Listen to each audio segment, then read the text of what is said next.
Quando Donald Trump pousou em Pequim, em maio de 2026, o mundo assistiu a um espetáculo cuidadosamente coreografado.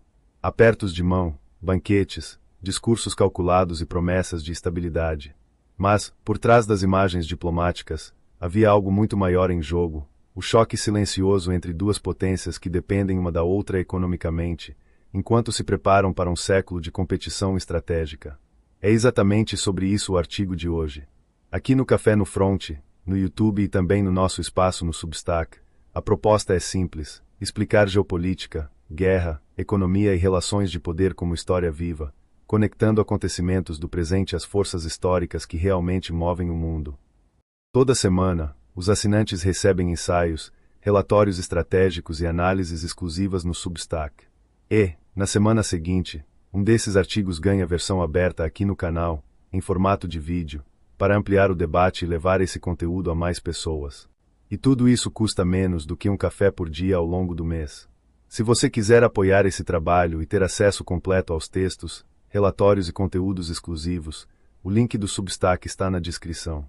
E antes de começarmos, inscreva-se no canal, ative o sino para acompanhar as próximas análises, deixe seu comentário sobre o tema, compartilhe este vídeo e siga o Café no Front em todas as nossas redes sociais. Isso ajuda diretamente o crescimento do projeto e mantém esse espaço independente. Agora, vamos entender o que realmente aconteceu no encontro entre Trump e Xi Jinping, e por que aquela visita à China talvez tenha revelado mais tensões do que soluções. Quando Donald Trump desembarcou em Pequim nos dias 14 e 15 de maio de 2026, o mundo observava com uma mistura de expectativa e ceticismo. Era a primeira visita de um presidente americano à China em quase uma década. As imagens mostravam apertos de mão firmes, banquetes formais, crianças acenando bandeiras e um passeio raro pelos jardins reservados de Zhongnanhai. Xi Jinping chamou o encontro de marco histórico. Trump declarou que resolveram problemas que outros não conseguiriam. Por trás da cortesia diplomática, porém, emergia um padrão familiar, gestos simbólicos, acordos comerciais modestos e diferenças profundas deixadas intactas. O que realmente aconteceu ali não se resume a comunicados oficiais ou declarações triunfantes. Reflete as realidades duras do poder no século XXI, duas economias entrelaçadas, mas sistemas políticos e visões estratégicas que se repelem. A China, com sua manufatura dominante e controle sobre minerais críticos, projetava confiança controlada. Os Estados Unidos, pressionados pela guerra no Irã e por necessidades eleitorais internas, buscavam vitórias rápidas e visíveis. O resultado foi uma trégua tática, não uma virada estratégica. A cúpula ocorreu num momento delicado. O conflito no Irã, com seus impactos no Estreito de Hormuz, elevava os preços do petróleo e criava incertezas globais. Trump precisava mostrar progresso para acalmar mercados e sua base. Xi, por sua vez, enfrentava desafios internos de crescimento mais lento e desejava previsibilidade para consolidar avanços tecnológicos e industriais. Ambos os líderes priorizaram estabilidade de curto prazo sobre concessões dolorosas. No briefing do Ministério das Relações Exteriores chinês, o tom era calmo e repetitivo: cooperação pela paz, estabilidade das cadeias de suprimentos, Taiwan como questão interna. Não houve anúncios bombásticos nem críticas diretas. Do lado americano, o relato enfatizava compras chinesas e alinhamento retórico sobre o Irã. A discrepância entre os dois readouts revelava o que cada lado valorizava: Pequim, o enquadramento de igualdade estratégica; Washington, os ideais concretos.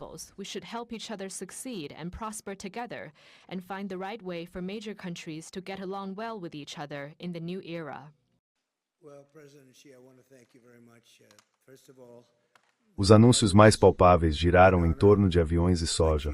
A China concordou em comprar 200 jatos Boeing, com possibilidade de expansão para 750. Para a Boeing, um alívio após anos de seca no mercado chinês. Trump celebrou como vitória para trabalhadores americanos. Analistas notaram, porém, que o número ficava abaixo das expectativas iniciais de 500 unidades e que confirmações chinesas oficiais foram cautelosas. A agricultura seguiu o mesmo padrão. Compromissos de compras de soja e outros produtos agrícolas na casa de bilhões de dólares foram destacados. Isso beneficiaria fazendeiros no meio oeste americano, crucial politicamente. Mas observadores lembraram que promessas semelhantes na fase 1 do acordo de 2020 nem sempre se materializaram plenamente. Criou-se um Board of Trade para monitorar a implementação, sinal de desconfiança mútua persistente. Sobre minerais críticos e terras raras, houve menções a fluxos melhorados e manutenção de pausas em controles de exportação. A China domina essa cadeia e a usa como alavanca. Nenhuma mudança estrutural profunda foi anunciada. Empresas americanas continuariam vulneráveis a interrupções futuras. No fronte tecnológico, executivos como Jensen Huang, da NVIDIA, Tim Cook e Elon Musk participaram de reuniões paralelas.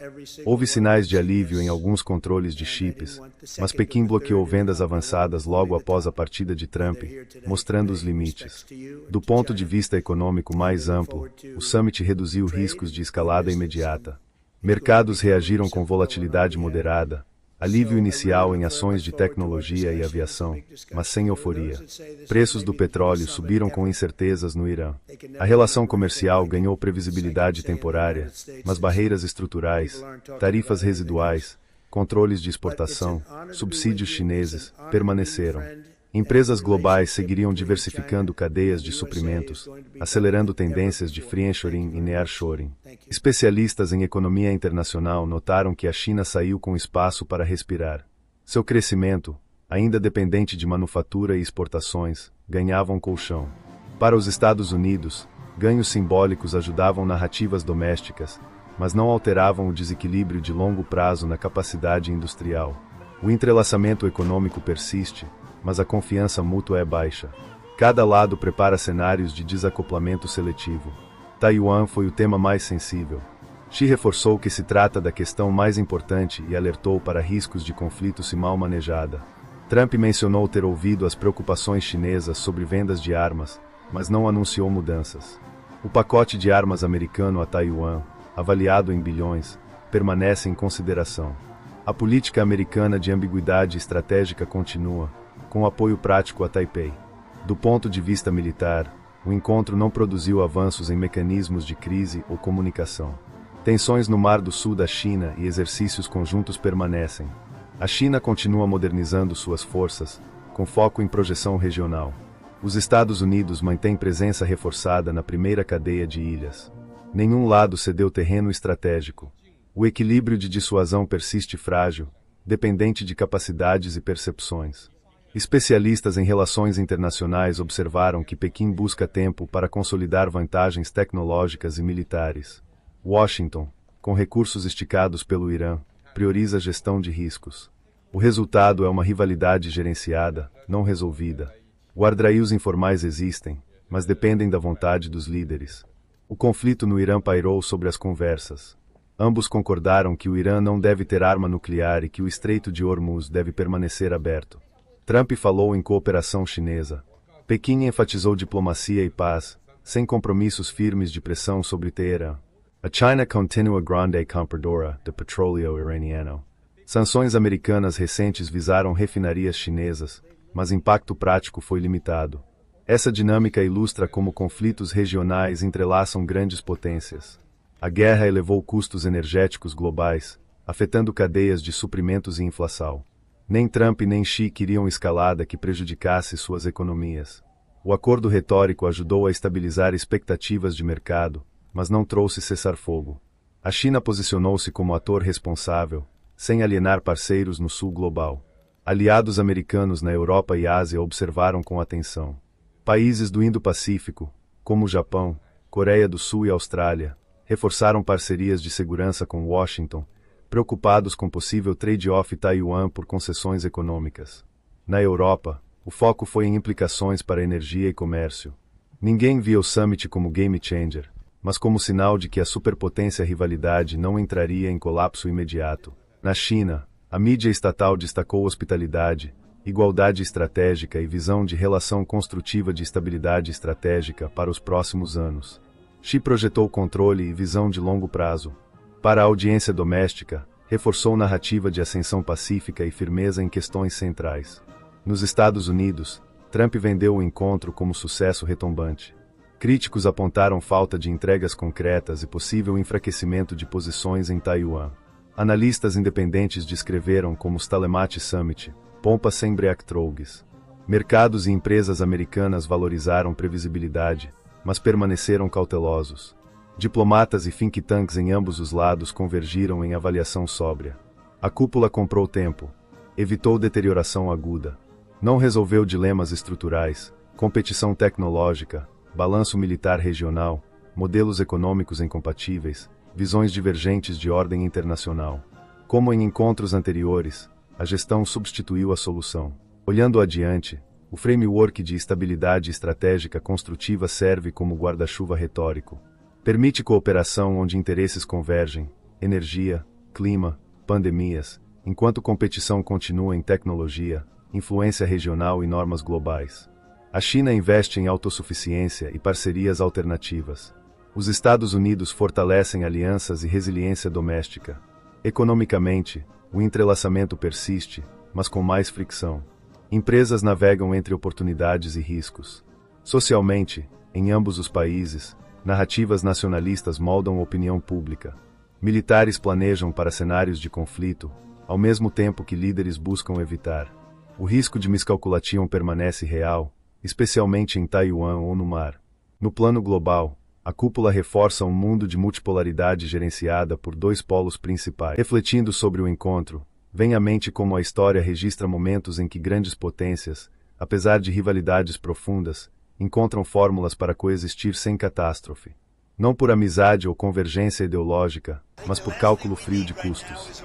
Trump e Xi personificam estilos diferentes, um transacional e pessoal, outro institucional e visionário, mas compartilham pragmatismo diante de interdependência inescapável. O resultado não foi transformador. Foi humano, imperfeito, condicionado por limitações internas e externas. Estabilizou sem resolver. Comprou tempo em um mundo que não pode se dar ao luxo de rupturas totais. Para observadores atentos, isso já diz muito sobre o caráter da era atual. Rivalidade intensa, mas contida por realidades econômicas e do poder. Meses e anos dirão se essa trégua se aprofunda ou se erode sob novas pressões. Por agora, o encontro de Pequim ilustra o que é possível quando líderes priorizam gestão sobre ilusões de vitória decisiva. A relação sino-americana continua sendo o eixo central da política internacional, definido menos por acordos grandiosos do que pela capacidade diária de evitar o pior enquanto se prepara para o competitivo. Essa dinâmica moldará economias, estratégias militares e vidas de bilhões. Entendê-la exige olhar além das manchetes triunfantes ou críticas partidárias, para as estruturas subjacentes de poder, interesse e limitação que guiam as grandes potências. O Summit de maio de 2026 foi um capítulo nessa história longa, marcado por cortesia, cálculo e continuidade mais do que ruptura.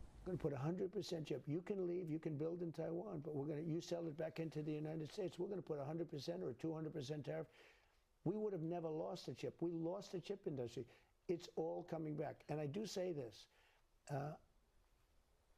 Taiwan would be very smart to cool it a little bit.